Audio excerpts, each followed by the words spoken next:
মার্কিন যুক্তরাষ্ট্রের ঘনিষ্ঠ মিত্র ইসরায়েলকে নিয়ে নতুন করে বড় ধরনের উদ্বেগ দেখা দিয়েছে ওয়াশিংটনে। যুক্তরাষ্ট্রের শীর্ষ কর্মকর্তাদের দাবি, ইসরায়েল সম্প্রতি আমেরিকার সরকারি প্রতিষ্ঠানগুলোর উপর আগ্রাসী গোয়েন্দাগিরি বাড়িয়েছে। তারা আরও বলেছেন, উচ্চপদস্থ মার্কিন কর্মকর্তাদের ওপরও ইসরায়েলের গুপ্তচর বৃত্তি বৃদ্ধি পেয়েছে।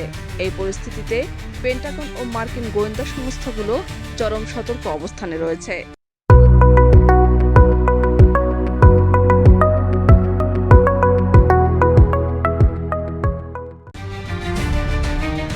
মার্কিন সংবাদ মাধ্যম এনবিসি নিউজ জানিয়েছে, যুক্তরাষ্ট্রের প্রতিরক্ষা গোয়েন্দা সংস্থা ডিআইএ ইসরায়েলকে নিয়ে পাল্টা গোয়েন্দা হুমকির মাত্রা ক্রিটিক্যাল বা সর্বোচ্চ ঝুঁকির স্তরে উন্নীত করেছে।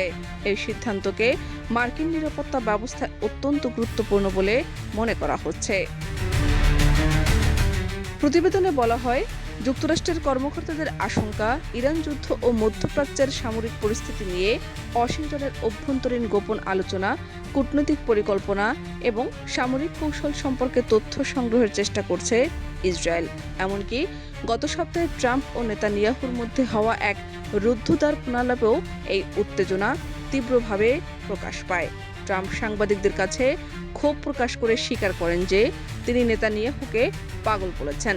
মতবিরোধ বাড়ার পর এই উত্তেজনা আরও তীব্র হয়েছে। মার্কিন গোয়েন্দা বিশ্লেষণে বলা হয়েছে, ইসরায়েলের আধুনিক প্রযুক্তি ও সাইবার সক্ষমতা অত্যন্ত উন্নত। তারা তথ্য সংগ্রহ, ডিভাইস হ্যাকিং এবং নজরদারির ক্ষেত্রে অত্যন্ত সক্রিয়, যা যুক্তরাষ্ট্রের নিরাপত্তা সংস্থাগুলোর জন্য নতুন উদ্বেগ তৈরি করেছে।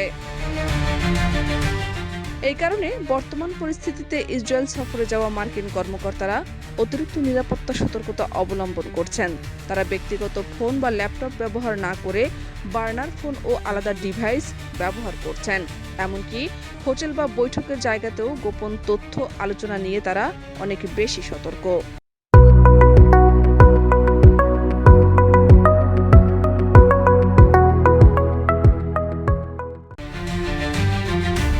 তবে ওয়াশিংটনে অবস্থিত ইসরায়েলি দূতাবাস এসব অভিযোগকে সম্পূর্ণ অস্বীকার করেছে।